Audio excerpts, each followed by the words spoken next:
মটলেনের মুখে এসেই কিশোরী হঠাৎ থমকে দাঁড়ালো। এই যা, তারানাথের প্রিয় ব্র্যান্ডের সিগারেটটাই তো নেওয়া হয়নি। এক কাজ করো, তুমি এগো, আমি আসছি।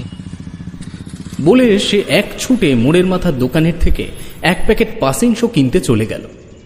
আমি তারানাথের বাড়ির সামনে এসে দরজার কড়া নাড়তেই দরজা খুলল এক মধ্যবয়স্ক অপরিচিত ভদ্রলোক। আমায় দেখে মুখে একগাল হাসি টেনে বলল, হে আগে, আপনি তাহলে কিশোরী সেন? তা আপনার বন্ধুটি কোথায়? বললাম, আমি তার বন্ধু। কিশোরী গেছে একটু মোড়ের মাথায়, তবে ওই চক্রবর্তী মশাই বলছিলেন আপনাদের আসার কথা। আমার নাম জিতেন তালুকদার, ওই পাশের পাড়ায় থাকি। গুণী মানুষের সঙ্গ করতে কার না ভালো লাগে বলুন দেখি? ভারী মজলিসের লোক কিন্তু চক্রবর্তী মশাই। আচ্ছা বেশ, আপনারা গল্প করুন, আমি আসি। হ্যাঁ, দেখি একটা নীল গণেশ জোগাড় করতে হবে, আবার কোথায় পাই। আমার মুখের ওপরে ঝড়ের মতো এই কথাগুলো বলে দিয়ে বিদায় নিলেন ভদ্রলোক। দরজা দিয়ে ভেতরের দিকে চেয়ে দেখলাম তারানাথ ইতিমধ্যে দাওয়ায় এসে দাঁড়িয়েছে। মুখে সেই পরিচিত রহস্যময় মিটিমিটি হাসি। বলল, আরে আজও তোমরা বর্ষাতি আনোনি। দেখি তবে তোমাদের ফেরার সময় আবার আগমতন্ত্রের প্রয়োগ করতে হবে। কি যে করো তোমরা! ওহ! ওর কথা শুনেই আকাশের দিকে তাকালাম। দেখলাম সত্যি ইতিমধ্যে আকাশের বুকে বিস্ফোরণের মতো কালো ও ধূসর মেঘের গুচ্ছ দল বেঁধে ভেসে বেড়াতে শুরু করেছে। এমন সময় কিশোরীও এলো। আমাদের আলোচনার বিষয়বস্তুকে সম্পূর্ণ ঘুরিয়ে দিয়ে সে বলল, ফুলমতিকে তাড়িয়ে দেওয়া হয়েছে লেকপাড়া থেকে। এই সিগারেট আনতে গিয়ে শুনলাম। খবর পেয়েছেন ঠাকুরমশাই? এই ফুলমতি নামটির সঙ্গে একবার পরিচয় করিয়ে দিই। সম্প্রতি লেকপাড়ায় এই নামের একটি অপরিচ্ছন্ন পাগলাটে মেয়ের আবির্ভাব হয়েছে। বেশ কতগুলো বাড়িতেই সে ঝিয়ের কাজ করতে চেয়েছিল, কিন্তু কেউ রাজি হয়নি। দিন তিনেক আগে দুজন লোক স্কুল ফেরত বাচ্চার সাথে ওই মেয়েটিকে কথা বলতে দেখে নেয়। ওই পাড়ার এক চায়ের দোকানদার সেই জিনিসটি লক্ষ্য করে। তার দাবি ফুলমতি একজন ছেলে ধরা বা ডাইনি, কোনো মতেই যেন তাকে প্রশ্রয় না দেয় পাড়ার লোক। তো সেই ফুলমতিকেই আজ তাড়িয়ে দেওয়া হয়েছে সেখান থেকে। কটা দিন এই ডাইনি ছেলে ধরা করে আশেপাশে বেশ কয়েকটা এলাকা তোলপাড় হয়ে যাচ্ছিল। কিশোরীর প্রশ্নে তারানাথ ঈষৎ হাসল, তারপর বলল, শুনেছি, তবে এটা অবিচার হলো। ডাইনি জিনিসটা এমন নয়। আজকালকার মানুষ সম্পূর্ণ না জেনেই কেবল লোকাচারের ওপর নির্ভর করে সমাজকে এগিয়ে নিয়ে যেতে অভ্যস্ত হয়ে পড়েছে। যাক, বেশি বললে হতাশা বাড়বে। তোমরা বৈঠক ঘরে গিয়ে বসো, আমি চা নিয়ে আসছি। এই সময়টা আমাদের মাঝে মাঝেই তারানাথ ইচ্ছাকৃতভাবে দিয়ে থাকে একটু ধূমপানের জন্য। আমি ও কিশোরী ত্রিপল টানানো বারান্দার কোণে ঘেঁষে দাঁড়িয়ে দুটো কাঁচি সিগারেট ধরালাম। ইতিমধ্যেই ইলশে গুড়ি বৃষ্টি শুরু হয়েছে। কিশোরী দুটো বিক্ষিপ্ত টান দিয়ে বলল, এই ডাইনি জিনিসটা কি? মানে শুনেছি আমি, তুমি কি জানো এই ব্যাপারে কিছু? আমি যতদূর জানি বৃদ্ধা মহিলারা সাধারণত কেউ কেউ এই প্রবাদের সাথে যুক্ত হয়, এবং অলৌকিক ক্ষমতা বলতে তাদের নাকি ঝাঁটার সাহায্যে এক জায়গার থেকে অন্য জায়গায় উড়ে যাওয়ার ক্ষমতা থাকে। কিশোরী মৃদু হেসে বলল, মানুষ বানায়ও কিছু। হ্যাঁ, ওই হে, ভেতরে এসো। আমরা ব্যস্ত হয়ে সিগারেট ফেলে বৈঠক ঘরে প্রবেশ করলাম। তারানাথ চায়ের কাপ সহ থালাটি নামিয়ে রেখে একটা আরাম সূচক শব্দ করে তক্তপোষে বসল। তারপর বলল, ডাইনিরা ঝাঁটা নিয়ে উড়ে এক জায়গার থেকে অন্য জায়গায় যেতে পারে। কথাটি কিন্তু ভুল। আমি জানতাম। কিশোরী, আমার কথা এখনো শেষ হয়নি। তারা চাইলে একটি স্থানকে তুলে নিয়ে অন্য স্থানে অধিষ্ঠান করিয়ে দিতে পারে। এর গীত হয়ে যায়। কিন্তু তোমাদের মগজের ধার কাছের থেকেও যাবে না সেসব বিষয়। নাও চা তোলো, নইলে ঠান্ডা হয়ে যাবে, খেয়ে নাও। আমি কাপ তুলে নিয়ে প্রশ্ন করলাম, ঠাকুমশাই আপনি দয়া করে বাঁধছাদ দিয়ে কিছু বলবেন না। আজ প্রায় 1 মাস পর আমাদের দেখা হলো, একটা হাড় হিম করা গল্প না শুনে কিন্তু ফিরবো না। তারানাথের মুখে সেই রহস্যময় হাসি। চায়ের কাপে একটা ছোট্ট চুমুক দিয়ে সে বলল, হাড় হিম করা বলতে তোমরা যা বোঝো আমার কাছে কিন্তু তা নয়। এই ধরিত্রীর বুকে যে জিনিসের কোনো বাস্তবিক ব্যাখ্যা পাওয়া যায় না, তেমন প্রতিটি জিনিসই হাড় হিম করা হতে পারে। কেবল বিদঘুটের চেহারার ভূত, পিশাচ, মামদোর দল মানুষের মনে বেশি দিন ভীতির সঞ্চার করে রাখতে পারে না। আজীবন গায়ে কাঁটা দেওয়ার মতো ঘটনাগুলিকেই হাড় হিম কথাটির তকমা দেওয়া যায়।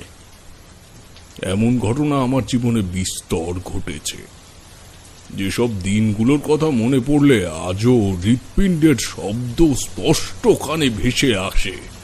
কিশোরী এতক্ষণ চুপ করে চা পান করছিল।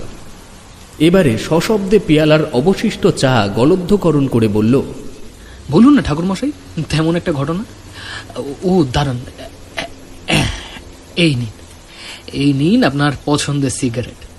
কেমন? তারানাথ প্যাকেট থেকে একটা সিগারেট বের করে তার ঠোঁটে ঝোলালো, তারপর বলল, একটা ঘটনার কথা মনে পড়ছে। তোমাদের মুখে ডাইনি কথাটি শোনার পরের থেকে সেটাই বলি, কেমন?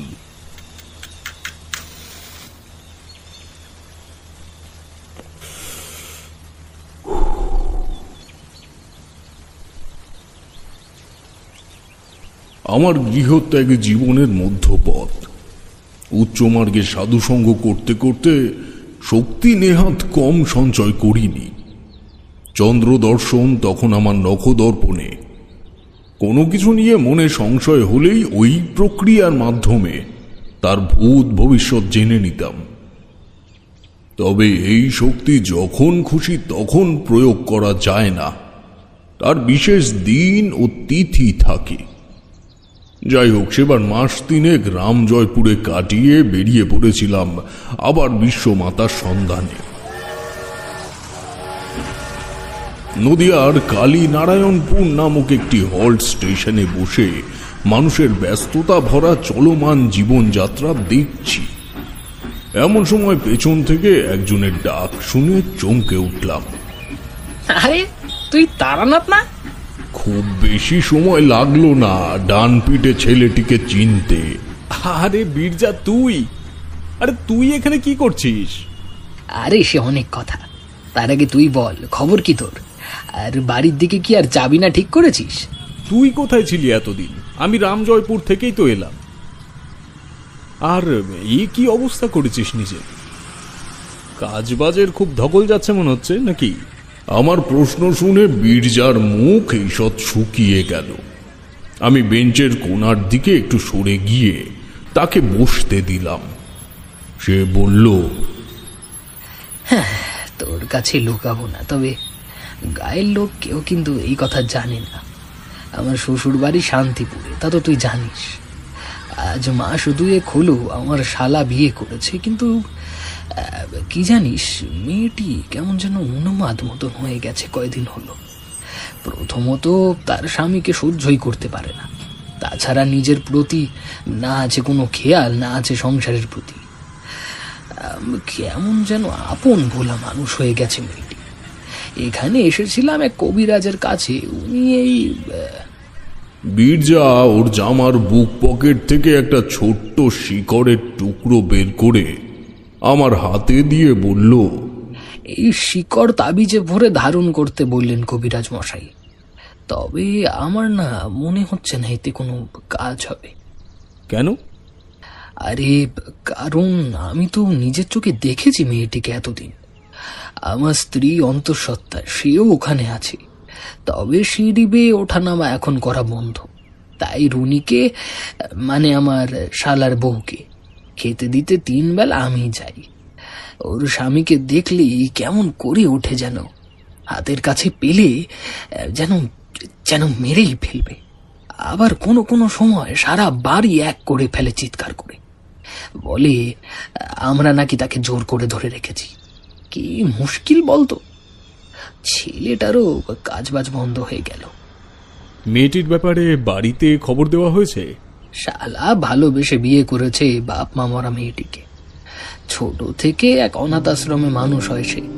বয়স এখনো খুব বেশি নয়, ওই 17 কি 18। শালা বলে ওই আশ্রমেরই একটা বুড়ির সাথে সে নাকি শেষ কয়েকটা বছর ছিল। বীরভূমে বাণিজ্য করতে গিয়ে মেয়েটির সাথে তার দেখা হয় এক নদীর পাড়ে নৌকা পার হওয়ার সময়। সেখান থেকেই পছন্দ এবং একেবারে বিয়ে করে নিয়ে বাড়িতে ফেরা। সেই বুড়িও এখন আর বেঁচে নেই। তাহলে তুই বল কাকে খবর দেব? বীরজা থামল। পুরো কথাটি শোনার পর তাকে সমবেদনা প্রকাশ করা ছাড়া আর অন্য কিছুই তখন আমার মাথায় আসেনি। এমন সময় সে বলল, তোর তো এখন বিশেষ কোনো কাজ নেই, একবার যাবি আমার সাথে? হয়তো তুই দেখলে বুঝতে পারবি ব্যাপারটা। আমি? হ্যাঁ তুই। খুব তো সাধু সন্ন্যাসী করছিস এতগুলো বছর ধরে, পারবি না আমার সারাটা সংসারটাকে বাঁচাতে? শুনেছি ঈশ্বর তোদের মতন সাধক শ্রেণীর মানুষের ডাকে দ্রুত সাড়া দেয়। দয়া করে না করিস না ভাই। ওঝা বুদ্ধি এসব করতে করতে আমি একেবারে ক্লান্ত হয়ে গেছি। একই সাথে আমার স্ত্রীটাও গর্ভবতী। অন্তত বন্ধুর এই দিকটা একবার বোঝ। জানিস তো এইসব কথা সমাজে আলোচনা করলে কত দূর যাবে। এরপর আর না করা যায় না। হাজার হোক বীরজাভূষণ আমার বাল্যকালের বন্ধু। ওর সাথে চৌধুরীদের পুকুর থেকে কম চুরি করে মাছ ধরেছি। এতদিনের একটা ঘরকুড়েমির পর ইচ্ছে ছিল কোনো এক গভীর জঙ্গলে বা প্রশান্ত শ্মশানে গিয়ে এক মনে সাধনা করব, কিন্তু তাই যাত্রায় আর হলো না। তবে আগে কি জানতাম এই কালীনারায়ণপুর স্টেশন, বীরজার সাথে দেখা হওয়া সবই অন্য একজনের ইচ্ছেই ছিল। তারানাথের এই কথাটি যেন গরম তেলে জল পড়ার মতো ফুটলো আমাদের কানে। কিশোরী প্রশ্ন করল, মানে অন্য একজনের ইচ্ছায় বলতে? এখনই বললে তোমাদের বুঝতে অসুবিধা হবে। আগে পুরো গল্পটা মন দিয়ে শোনো। শান্তিপুরগামী ট্রেন ধরে যখন স্টেশনে নামলাম তখন সূর্য মাথার উপর থাকার কথা, কিন্তু সময়টা শ্রাবণের মাঝামাঝি। রোদ আর মেঘের ছায়ার খেলা সারা দিন চলতে থাকে। সে মুহূর্তে মেঘের প্রাধান্যটাই বেশি ছিল। স্টেশনের ছাউনির থেকে নেমে ইট পাথর মিশ্রিত রাস্তা ধরে হাঁটছি বীরজার শ্বশুর বাড়ির উদ্দেশ্যে। চারিপাশে চাষের জমি থেকে শুরু করে পুকুর, খাল, বিল সব জলে থই থই করছে। কাজেই বুক চিতিয়ে ওঠা রাস্তাটিকে দেখলে মনে হচ্ছে যেন অথই তরঙ্গিনীর বুকের ওপর থেকে কোনো ঐশ্বরিক মন্ত্র বলে একটা লালচে সুতো কেউ ভাসিয়ে দিয়েছে। বীরজাকে বললাম, এদিকে বেশ ভালোই বৃষ্টি হয়েছে দেখছি। এর মধ্যে বাড়ি ঘরদোর সব ঠিক আছে তো? শ্বশুর মশাই ওই একটাই ভালো কাজ করে গিয়েছিলেন তার আমলে। একটা পেল্লাই দোতলা বাড়ি বানিয়ে রেখেছিলেন লটারিতে এককালীন টাকা পেয়ে। কাজ করে গেছেন বলতে এখন আর নেই? আজ তো তাও প্রায় বছরখানেক হতে চলল ওনার গঙ্গা প্রাপ্তি হয়েছে। তাই নাকি? অবশ্যই আমার কি দিন কি রাত কি মাস কি বছর কিছুই ঠাউর থাকে না। এর মধ্যে যে কতবার মনে হয়েছে এই তো কদিন আগে বীরজার বিয়েতে হই হই করে আনন্দ করে গেলাম। ওইটা কি? বীরজার কথায় চমকে উঠে ওর দৃষ্টি অনুসরণ করলাম। দেখলাম দূরে একজন ঘোর কৃষ্ণ বর্ণের লোক হাতে একটি পাচন বাড়ি নিয়ে কয়েকটা শুয়োরের ছানাকে তাড়িয়ে নিয়ে যাচ্ছে গন্তব্যহীন ভাবে। কারণ যেদিকে উনি যাচ্ছেন তার দূর দূরান্ত পর্যন্ত কেবল উন্মুক্ত জলাভূমি ছাড়া আর কিছুই দেখা যাচ্ছে না। আমি কিন্তু চিনতে পেরেছি লোকটাকে। তোমরাও হয়তো এতক্ষণে বুঝে গেছো, এই পার্থিব শরীর নিয়ে স্বয়ং কাল ভৈরব আমায় আগেও দেখা দিয়েছেন। আমার গ্রাম সংলগ্ন কৈখালির মাঠে আমি বিশ্লেষণে না গিয়ে মনে মনে শ্রদ্ধাপূর্বক প্রণাম করে এগিয়ে গেলাম। বীরজা বলল, পাগল নাকি? এই জলের মধ্যে সুবোধ চড়িয়ে বেড়াচ্ছে। লোকটাকেও তো আগে দেখেছি বলে মনে হয় না। চল, দ্রুত পা চালা, আকাশের অবস্থা কিন্তু ভালো না। বিষয়টাকে এড়িয়ে গেলাম ঠিকই, কিন্তু বুঝতে আমার বাকি রইল না। কোনো একটা বৈপরীক জগতের সঙ্গে আমার খুব শীঘ্রই পরিচয় হতে চলেছে, নইলে এই মহাপুরুষের দর্শন আমি পেতুম না। মনের ভেতরে অবাধ কৌতূহল চেপে রেখে গন্তব্যের দিকে চলতে থাকলাম। আরো মিনিট 10 পা চালিয়ে জমা জলের তোরে ডুবে যাওয়া গৃহস্থ ভিটেগুলি দেখতে দেখতে পৌঁছালাম একটা চুন খসা দোতলা বাড়ির সামনে। বীরজা বলল, চল, বাড়ির পেছনে কুয়ো আছে, হাত পা ধুয়ে তারপর ঘরে ঢুকি। তাই করা হলো। বৃষ্টির জল পেয়ে ভিটে সংলগ্ন আগাছার জঙ্গলগুলির বাড়ন্ত চোখে পড়ার মতো। কুয়োর জল ভরেছে প্রায় কানায় কানায়। বীরজা বালতিতে জল তুলে নিজের ও আমার পায়ে ঢেলে দিয়ে আবার যখন কুয়োর পাত্রটি নামালো, তখন আবার গুড়ি গুড়ি বৃষ্টি শুরু হয়েছে। স্বভাবতই আমার চোখ আকাশের দিকে যেতেই একটা কিছু চোখে পড়ে আমায় মুহূর্তের জন্য ঘোর অন্ধকারের দ্বারস্থ করল। স্বভাবতই হাত চলে গেল চোখের ওপরে। ঈষৎ ডলতেই যে ধারালো পাতলা জিনিসটি দৃষ্টিগোচর হলো, তা একটি নখের টুকরো। বীরজা বলল, কিরে, কি হলো তোর? আমি ততক্ষণে বিস্মিত হয়ে আবার ওপরের দিকে তাকিয়েছি। বীরজাও আমার দৃষ্টি অনুসরণ করল। দেখলাম একটি মেয়ে দোতলার একটি ঘরের জানলার কাছে দাঁড়িয়ে আমার দিকে এক দৃষ্টিতে চেয়ে রয়েছে। বীরজার চোখেও পড়েছে এই দৃষ্টি নিবেদন। সে নিচু গলায় বলল, ওটাই আমার শালার বউ রুনি। কিন্তু তুই চোখ টুলছিস কেন?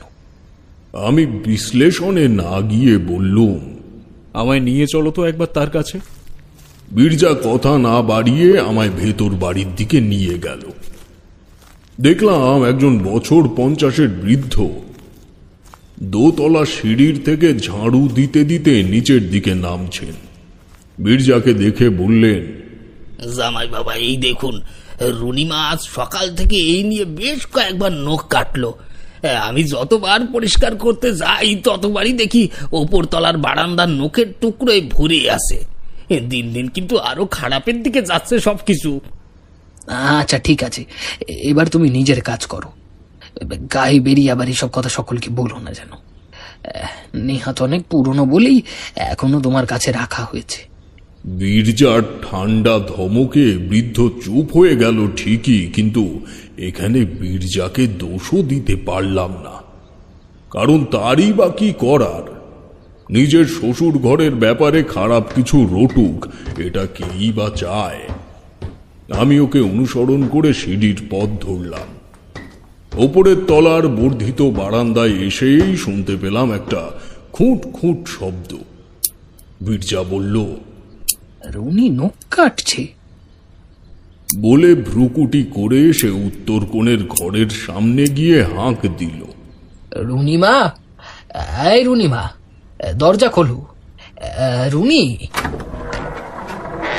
খানিক অপ্রত্যাশিত ভাবে এক যুবতী হ্যাঁচকা টানে দরজা খুলে দিল। বীরজা বলল, কি ব্যাপার, তুমি সকালবেলাতে নখ কাটছো কেন? নখ পরিষ্কার থাকে না, একটু ভেতরে রক্ত জমে জমে কেমন কালো হয়ে থাকে, তাই কেটে ফেলছি।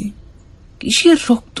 জানি না কিসের, তবে আচ্ছা ঠিক আছে, তুমি ভেতরে গিয়ে বসো, আমার বন্ধুটি এখনই তোমার সাথে কথা বলবে। বাধ্য মেয়ের মতো সে ঘরের মধ্যে ঢুকে বিছানার এক কোণে বসে পড়ল। আমরা ঘরের ভেতরে প্রবেশ করলাম। পায়ের তলায় রীতিমতো শক্ত শক্ত নখের টুকরো বাঁধছে, তা বেশ অনুভব করছি। আমি তার পাশে বসে প্রথমে তাকে পুঙ্খানুপুঙ্খ পর্যবেক্ষণ করে নিলাম। হাতের ও পায়ের আঙুলের মুখগুলো রক্ত ভেজা হয়ে গেছে। আমি নিচু গলায় প্রশ্ন করলাম, তোমার কি কিছু হয়েছে মা, বা তুমি কি কোনো অসুস্থতা বোধ করছো? মেয়েটি বেশ কিছুক্ষণ চুপ করে থাকার পর শান্ত গলায় উত্তর দিল, আমার কিছু হয়নি, তবে দুজনের হবে। কার কি হবে? ইতিমধ্যেই তার চোখ দুটি যে ঘোর রক্তিম বর্ণ হয়ে উঠেছে তা টের পেলাম এই প্রশ্নে আমার দিকে তাকানোর পরেই। তার চোয়াল শক্ত হয়ে এসেছে ও চোখের কোণ থেকে তীব্র রোষের প্রতিফলন হয়ে চলেছে অবিরত। থমথমে গলায় বলল, বিশু ঘোষ আর রমেন রক্ষিত আমার হাতে পার পাবে না, প্রত্যেকের জবাব পাবে, এই বলে রাখলুম। এই কথা শুনে আমি সন্দিগ্ধ দৃষ্টিতে বীরজার দিকে চেয়ে দেখি তার অবস্থাও ঠিক আমারই মতো। এদিকে মেয়েটিকে যে আরো কোনো প্রশ্ন করতে যাব সে সাহসও হলো না। তার মুখের অভিব্যক্তি দেখলে সেখানে বসে থাকাও দুষ্কর বলে মনে হয়।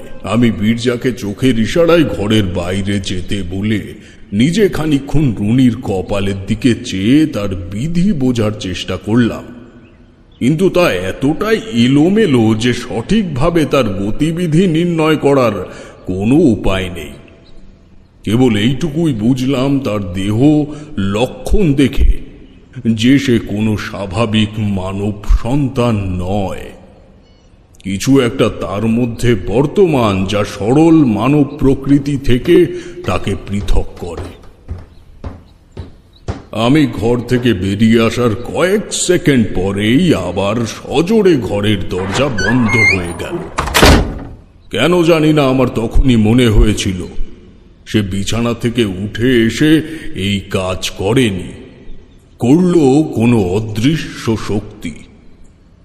নিচের তলার বৈঠক ঘরে ফিরে এসে দেখি একজন অন্তঃসত্ত্বা মেয়ের সাথে বীরজা নিরাশ মুখে কিছু আলোচনা করছে। বুঝলাম এটি আমার বন্ধুর স্ত্রী। মুখের অস্বাভাবিকতা কাটিয়ে বললাম, কেমন আছো বৌঠান? আশা করি আমার কথা বীরজা বলেছে। সে তো অনেক আগের থেকে আপনাদের কথা, আপনাদের বাবা ঠাকুরদার কথা আমায় বলেছে। এই আজ আপনার সাথে দেখা হলো, তবে এমন সময় হলো তো দেখতেই পাচ্ছেন। আচ্ছা, কি হয়েছে রুনির, তা কি আপনি বুঝলেন? তাছাড়া আরো কিছু ব্যাপার ঘটে চলেছে এই বাড়ির আশেপাশে, যা মোটেই মঙ্গলজনক নয়। এই সময় এই বাড়িতে থাকাটা কি আমার ঠিক হচ্ছে?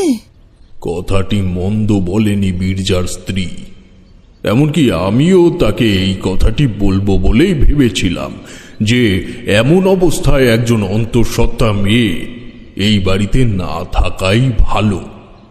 বীরজাকে বললাম, বীরজা, তুই বৌঠানকে আজই রামজয়পুরে দিয়ে আয়। এধারে এই অবস্থায় না রাখাই ভালো, বুঝলি? আর বৌঠান কি বলছিলে? আরো কি ধরনের উপদ্রব চলছে একটু বলো তো। তা উপদ্রবই তো বটে, উনি আপনাকে বলেননি? কি ব্যাপার বীরজা? আর বলিস কেন, যতই বোঝায় তাকে কিছুতেই বোঝে না যে এই অবস্থায় চারিদিকে জলে ভেসে গেছে। এখন এমন হবেই। বাড়ির আশেপাশে মাঝে মাঝে জীবজন্তুর হাড় মাথা এসব পড়ে থাকছে। না আচ্ছা তুই বল, এখন তো সব পশু পাখি বন বাদার থেকে বেরিয়ে ডাঙায় এসে বসে আছে, তারা তো কিছু শিকার করে খাবেই নাকি বল? বীরজার কথায় যুক্তি আছে, তবে কোনোদিনও কি দেখেছ ভারী বৃষ্টিপাতের কারণে জঙ্গলের প্রাণী উঠে এসে গৃহস্থের মধ্যে বাসা বাঁধে?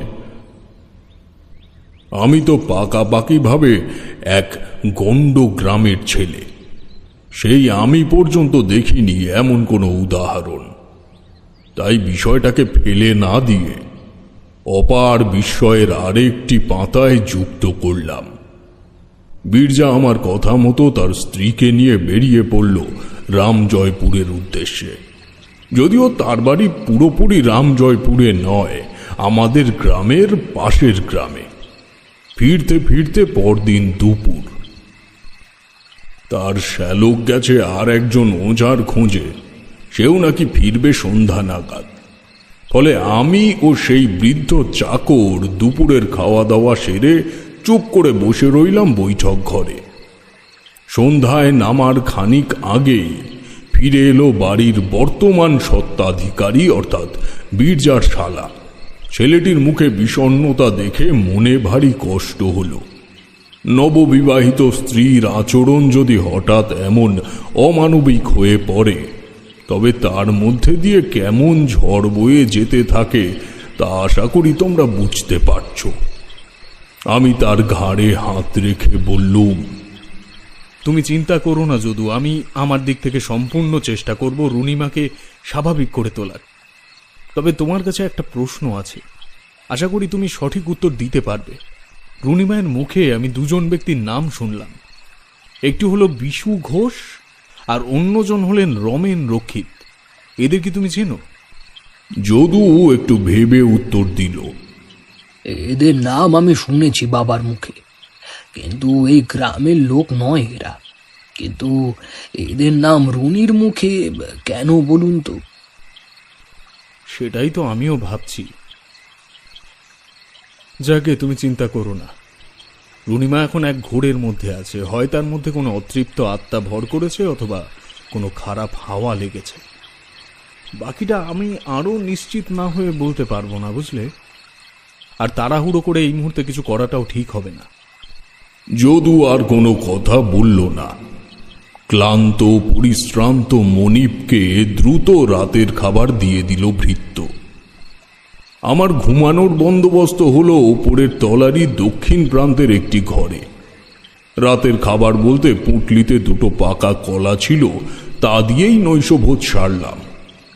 ভৃত্যটি নিরামিষ চালে ডালে ফুটিয়ে দেবে বলেছিল, কিন্তু খামোকা তাকে আর ব্যস্ত করতে মন চাইল না। সেই রাতেই হলো এক রহস্যভেদ। তারানাথ বিস্ফারিত দৃষ্টিতে কড়িকাঠের দিকে চাইল। আমি ও কিশোরী একটু নড়ে চড়ে আরো একে অপরের কাছে এলাম। তারানাথ একটা দীর্ঘ নিঃশ্বাস ছেড়ে আবার বলতে থাকলো, রাত তখন বোধহয় একটা কি দুটো। একটা কুকুরের ক্রমাগত ডাকে আমার ঘুম ভেঙে গেল।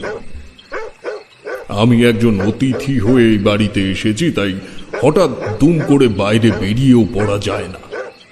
আমি খাটের উপরে প্রথমে চুপ করে বসে রইলাম মিনিট কয়েক।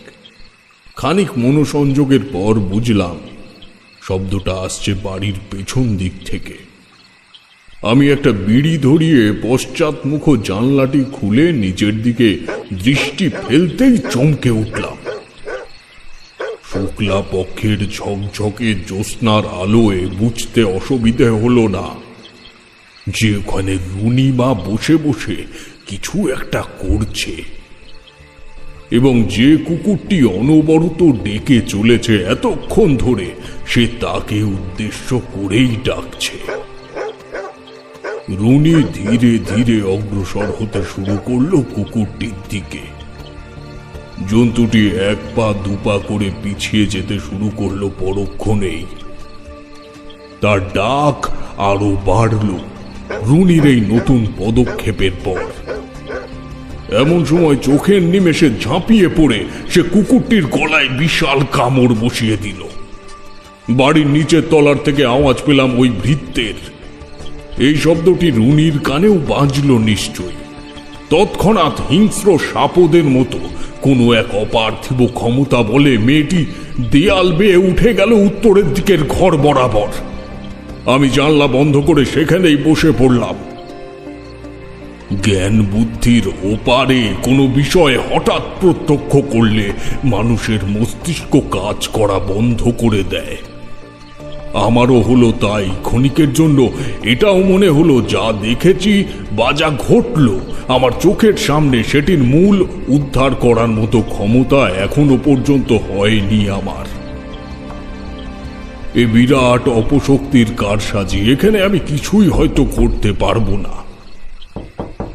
এমন সময় দরজায় কড়াঘাত হতেই আমি চমকে উঠলাম। কাঁপা কাঁপা পায়ে উঠে গিয়ে দরজা খুলে দেখি যদু বিস্মিত চোখে আমার দিকে চেয়ে রয়েছে। বলল, ঠাকুর মশাই, রুনির ঘরের থেকে কোনো শব্দ পেয়েছেন কি? শব্দ আমি কোনো প্রকার পাইনি ঠিকই, তবে নিজের চোখে যা দেখেছি তা ব্যক্ত করব কি করে। বললাম, তুমি ওই ঘরের আশেপাশে যেও না যদু, তোমার স্ত্রীর অবস্থা একটুও ভালো নয়। এখন চলো, কিছু কাজ করতে হবে তোমায়।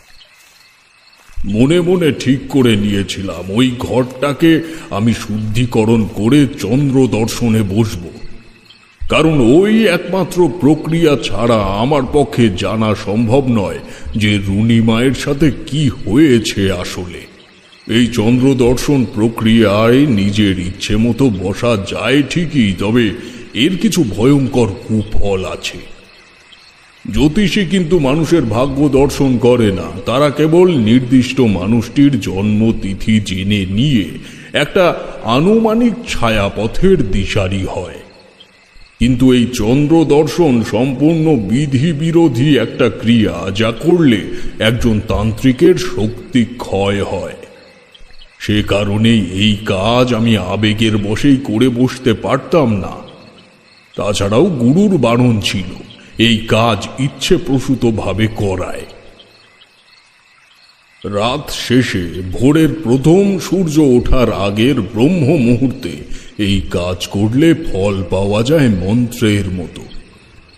ওদিকে ঘর শুদ্ধিকরণ প্রক্রিয়ায় গৃহস্বামী উপস্থিত না থাকলে হয় না, তাই যদুকে সঙ্গে নিলাম। বললাম, এক ঘটি জল নিয়ে রুনি মায়ের ঘরের সামনে এসো, কিছু কাজ আছে। সে আমার নির্দেশ নত শিরে পালন করল। এক ঘটি জল নিয়ে আমার ঘরের সামনে আসতেই আমি তাকে নিয়ে ওই উত্তরের ঘরের বন্ধ দরজার সামনে গিয়ে দাঁড়ালাম। বললাম, তুমি ডান হাতের তর্জনী ঘটির জলে ডুবিয়ে রাখো। আমি যখন যখন বলবো তখন কেবল একবার করে জলটা ছিটিয়ে দেবে দরজার উপরে। আমি গৃহবন্ধনীর বীজ মন্ত্র পাঠ করে যদুর দ্বারা ঘরটিকে বন্ধ করে দিলাম। এই কাজ করলে মোটামুটি কয়েক ঘন্টার জন্য হলেও বাড়ির ভেতরে কোনো আত্মার উপস্থিতি থাকলে তাকে শিথিল করে রাখা যায়। আমিও করলাম তাই, কারণ ভেবেই নিয়েছিলাম ভোর হওয়ার আগেই চন্দ্র দর্শন করে দেখে নেব আমি রুনি মায়ের অতীত।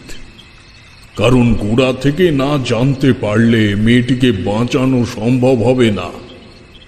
তোমরা তো জানোই অভিশাপের ফল কোনো কোনো সময় কয়েক যুগ পরেও খেটে যায়।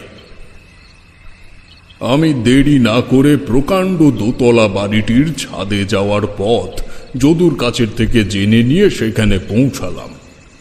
দেখলাম খানিক আগের মতো পরিষ্কার প্রাণবন্ত রাত্রি এখন আর নেই। আকাশে ইতিমধ্যেই মেঘ জমেছে ইতিউতি। আমি ছাদের মাঝে বাবু হয়ে বসে দুই হাতের তর্জনী ললাটে ও বৃদ্ধাঙ্গুলি নাকের ডগায় স্পর্শ করে শুরু করলাম চন্দ্র দর্শন। মিনিট পাঁচেকের মধ্যেই চোখের সামনে ধপধপে সাদা একটি প্রান্তর উন্মুক্ত হয়ে গেল। দেখলাম সেখানে দুটি অপরূপ সুন্দরী শ্বেত বস্ত্র পরিহিত পরী আমার মৌন আগমনে নিজেদের আসন ছেড়ে উঠে দাঁড়িয়েছে।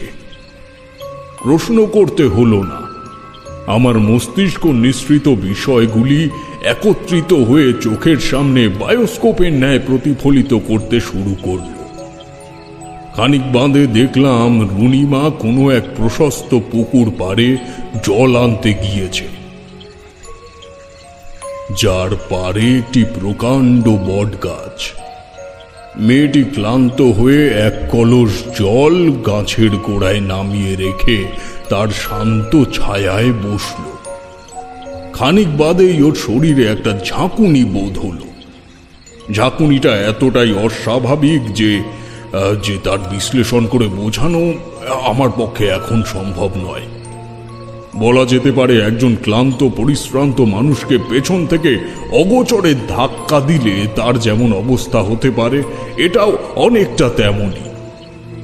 কিন্তু সেখানে তার পেছনে বৃদ্ধ বটগাছের প্রকাণ্ড গুঁড়ি ছাড়া আর অন্য কিছুই নেই।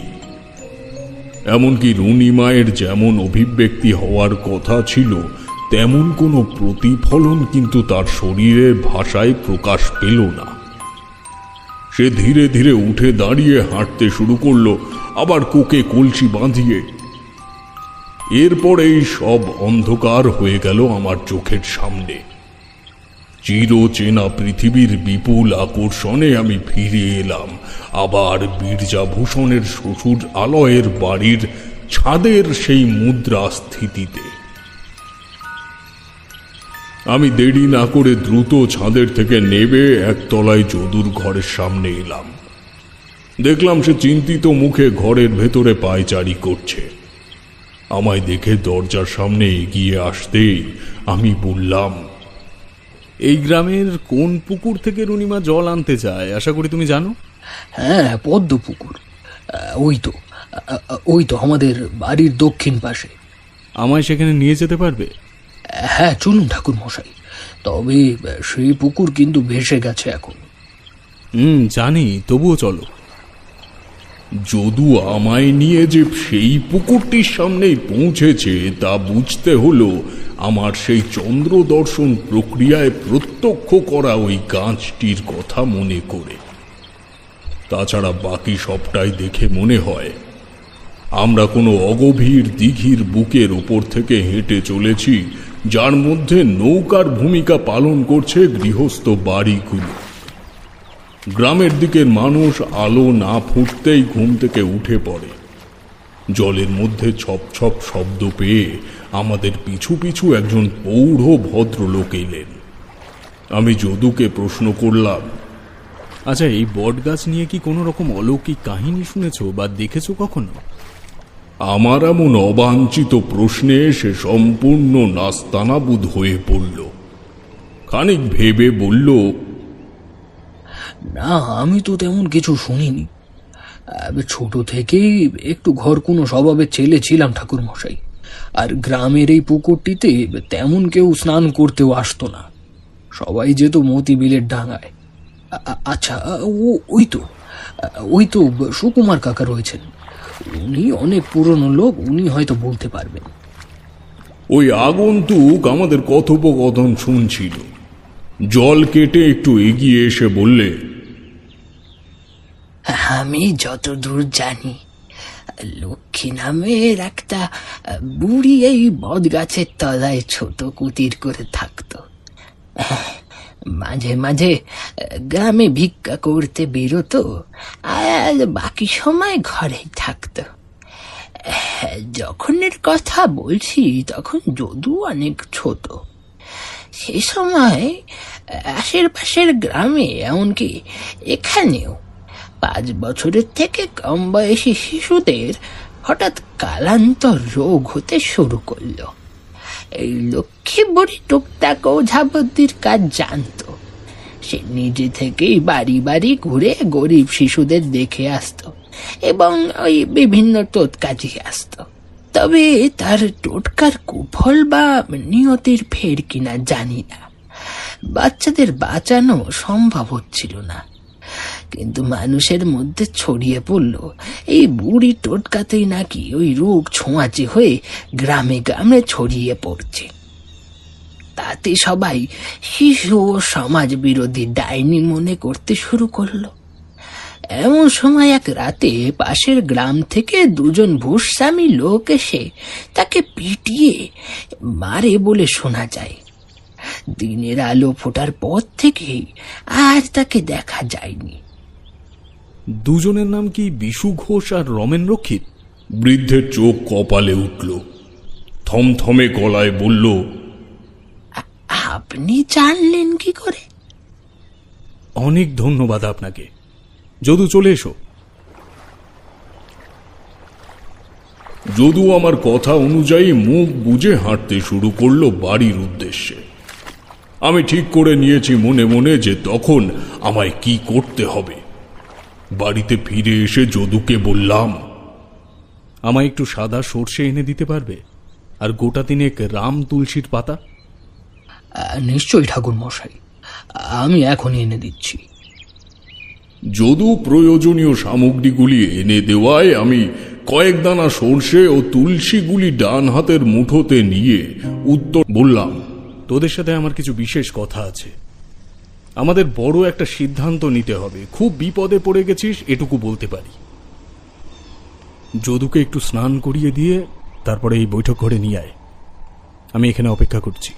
মিনিট 15 পরে বিরজা যদুকে নিয়ে বৈঠক ঘরে এলো। ছেলেটির চোখ মুখ তখনও নীরব ও পাথর সম। বললাম, বীরভূমের কোন অঞ্চল থেকে বিয়ে করে এনেছো এই মেয়েটিকে? যদু ইতস্তত করে বলল, ওর মুখেই গল্প শোনা। ওর ছোটবেলার ব্যাপারে আমি জানিও না ভালো করে, তবে আমি ওকে নিয়ে এসেছি সেদিন এক পাগলি বুড়ি আমায় বারণ করেছিল। তখন রুনি বলেছিল, বুড়িটা একেবারে পাগল হয়ে গেছে। ভাগ্যিস আপনি এসে আমায় বাঁচালেন। আমার কিন্তু ততক্ষণ মনে পড়ে গেছে বীরভূম শ্মশানের মাতঙ্গিনী অর্থাৎ মাতু পাগলির কথা। বললাম, যে নদীর খেয়া তুমি পার হচ্ছিলে তার নিকটবর্তী কোনো শ্মশান ছিল?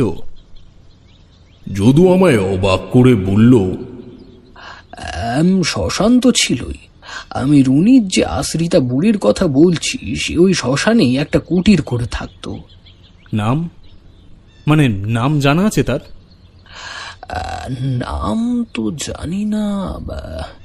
রুনির কাছে শুনতে চেয়েছি বেশ কয়েকবার, কিন্তু সেও বলেনি।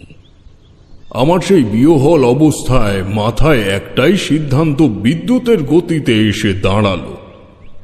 তা হলো আমায় যেভাবেই হোক মাতু পাগলির শরণাপন্ন হতে হবে। একমাত্র সেই পারে আমায় সঠিক পথ দেখাতে। বললাম, এই বাড়ির থেকে শ্মশান কত দূর ও কোন দিকটায় পড়ে? বিরজা বলল, এই তো বাড়ির পেছনের জঙ্গলটার ওপারেই 3টে তাল গাছ দেখা যায়, ওর গোড়াতেই শ্মশান। কেন বলতো?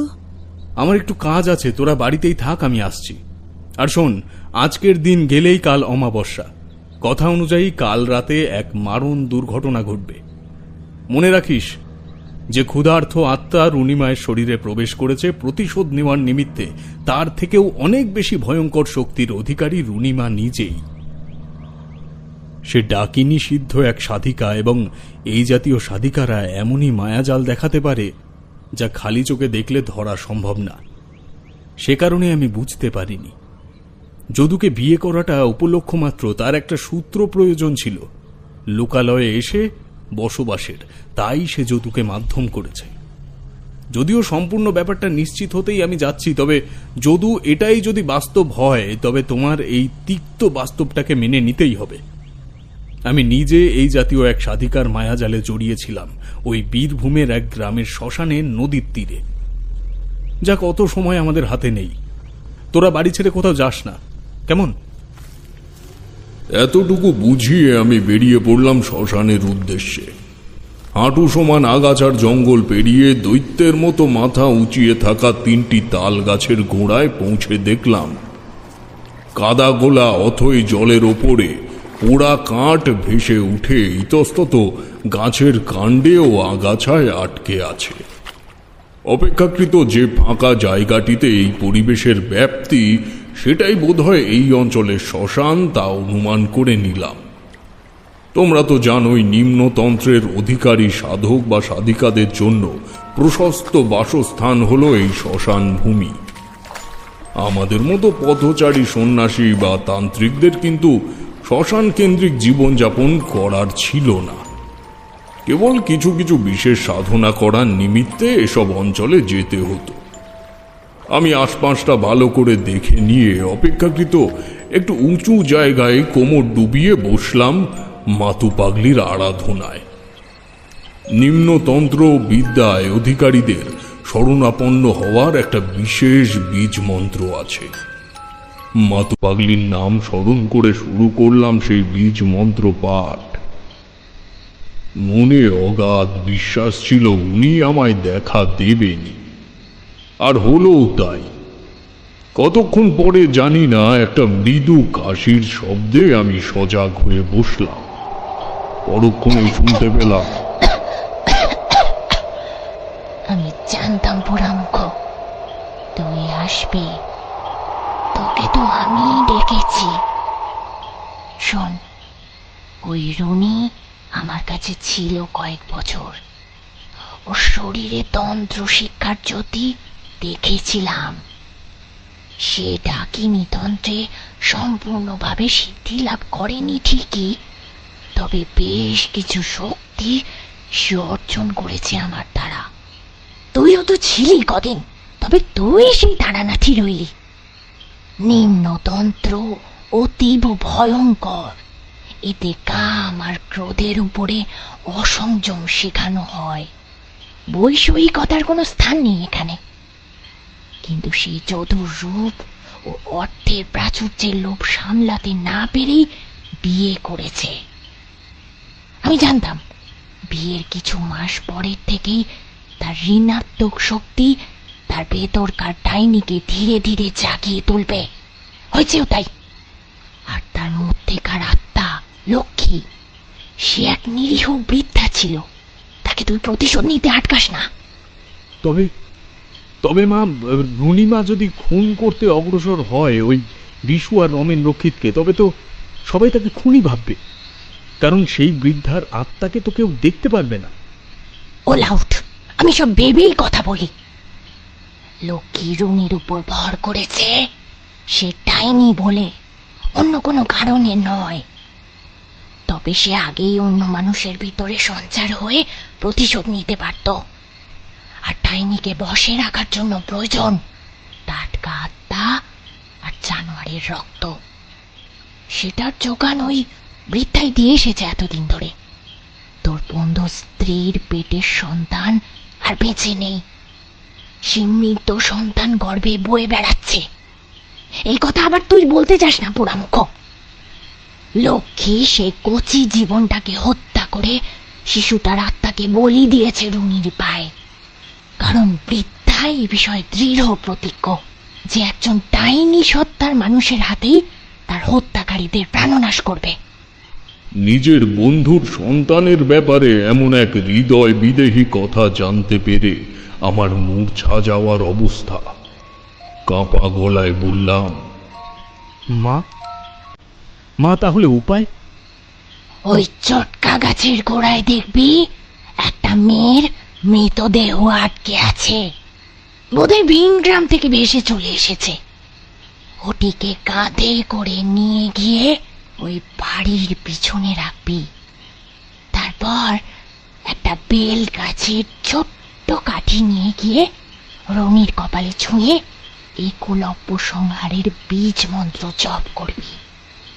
সেটিকে 3 বার জপ করলেই তার শরীর নিস্তেজ হয়ে পড়বে।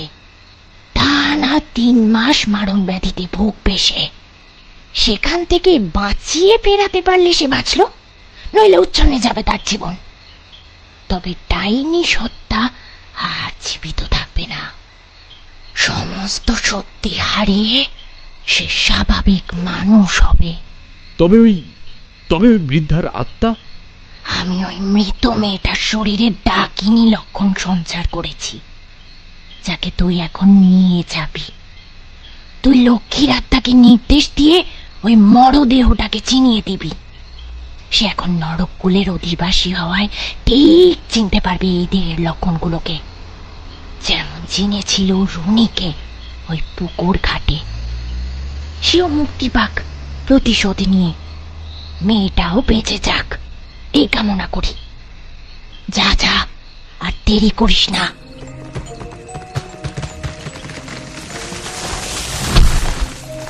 এমন সময় অনতি দূরে একটা মোটা গাছের ডাল ভেঙে পড়ার শব্দ কানে এলো। চোখে মুখে জল ছিটে আসতেই চেতনা ফিরে পেলুম। বুঝলাম মাতু পাগলি প্রস্থানের চিহ্ন স্বরূপ এই গাছের ডালটি ভেঙে দিয়ে গেল। আমি আর দেরি না করে উল্লেখিত চটকা গাছের গোড়ায় পৌঁছাতেই যে মৃতদেহটিকে দেখলাম তা প্রত্যক্ষ করার পর আমার শরীর হিম হয়ে গেল। কিশোরী ধরা গলায় জিজ্ঞেস করল, কি দেখলেন ঠাকুরমশাই? দেখলাম এই মৃতদেহ সেই ষোড়শী বালিকাটির, যার রূপ নিয়ে প্রথমবার আমায় মাতু পাগলি দেখা দিয়েছিল। মনে পড়লো তোমাদের সেই প্রথম বলা ঘটনাটি। আমরা নিঃশব্দে মাথা নাড়লাম। তারানাথ ভুলে চলল। আমি ক্ষণ বিলম্ব না করে সেই দেহটিকে টানতে টানতে বীরজার শ্বশুর বাড়ির পেছনের ওই কুয়োটির পাশে নিয়ে রাখলাম। তারপর যদুকে দিয়ে একটা সরু বেল কাঠ জোগাড় করিয়ে মাতু পাগলির কথা মতো তা নিয়ে ওপরে গেলাম। যদু ওপরে এলো না। বীরজা আমার সঙ্গে উত্তরের ঘরের সামনে পর্যন্ত এলো। ঈষৎ ধাক্কাতেই দরজা খুলে গেল। দেখলাম ঘরের এক কোণে 2 হাঁটুর মধ্যে মাথা গুঁজে বসে আছে রুনিমা। আমি বীরজাকে হাতের ইশারায় ঘরের মধ্যে ঢুকতে বললাম। সে বরাবরই ডান পিটে ধরনের ছেলে। ভয় বিষয়টা আমি ছোট থেকেই তার মধ্যে দেখিনি।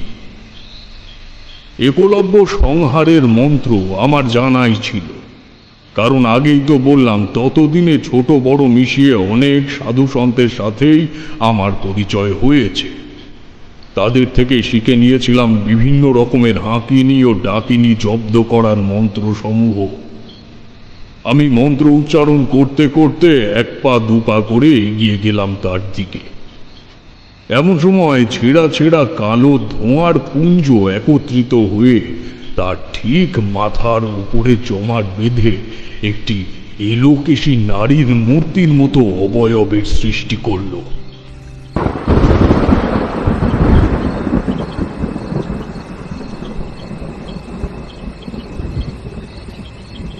তারানাথের মুখে আমরা এই ভয়াবহ কাহিনীটি শুনে প্রায় গুটিয়ে এসেছিলাম, কিন্তু এমন উপসংহারহীন সমাপ্তিতে কেমন একটা অস্বস্তি জাগলো মনে। প্রশ্ন করলাম, ঠাকুরমশাই, রুনির কি হলো তারপর? আর ওই বিশু ঘোষ আর রমেন রক্ষিতের কি ভবলীলা সাঙ্গ হলো? তারানাথ আবার একটি সিগারেট ধরিয়ে তারপর বলল, রুনি এক ভয়ঙ্কর জ্বরে পড়ল। তারপর থেকে 1 মাস কেটে গেল সেই বাড়িতে আমার, কিন্তু কোনোভাবেই কোনো ডাক্তার বদ্যিতে সেই জ্বর সারাতে পারল না। উপায় বলতে আমার কাছে তখন একটাই, জরাসুরের পুজো। কিশোরী উত্তেজিত হয়ে বলে উঠল, একদম ঠিক বলেছ। তবে তার পরিণতিটা মনে আছে তো? যে এই পুজোয় সংকল্প করবে তার ঠিক পুজো হয়ে যাওয়ার 6 মাসের মাথায় মৃত্যু হবে। যে কারণে আমার ছোট ঠাকুরদা আমাদের ছেড়ে চলে গিয়েছিল।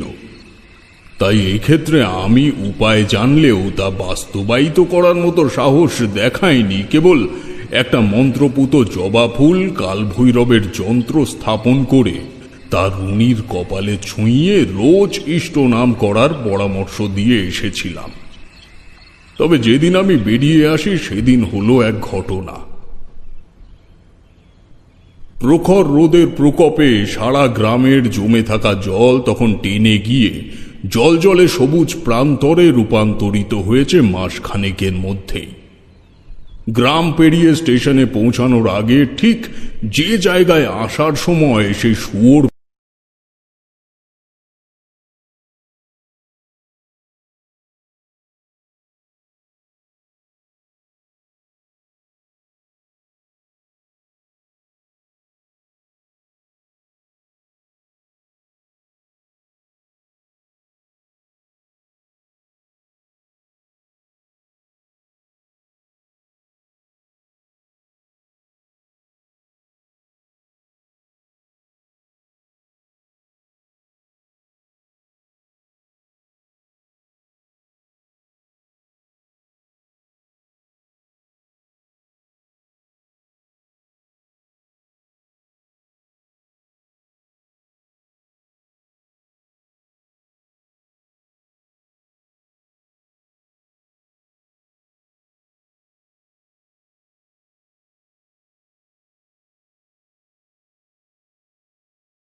সেদিন মুগ্ধ হয়ে বাড়ি ফিরে এসেছিলাম আমরা।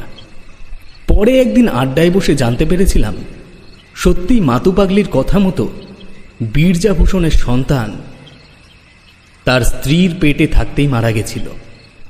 যদিও তারা নিজেরাই বিষয়টাকে মেনে নিয়েছিল এক অমঙ্গলজনক পরিবেশে অন্তঃসত্ত্বা অবস্থায় বসবাস করার স্বরূপ হিসেবে। তবে খারাপ লেগেছিল একটি কথা জেনেই, বীরজার আর কোনোদিনও সন্তান হয়নি।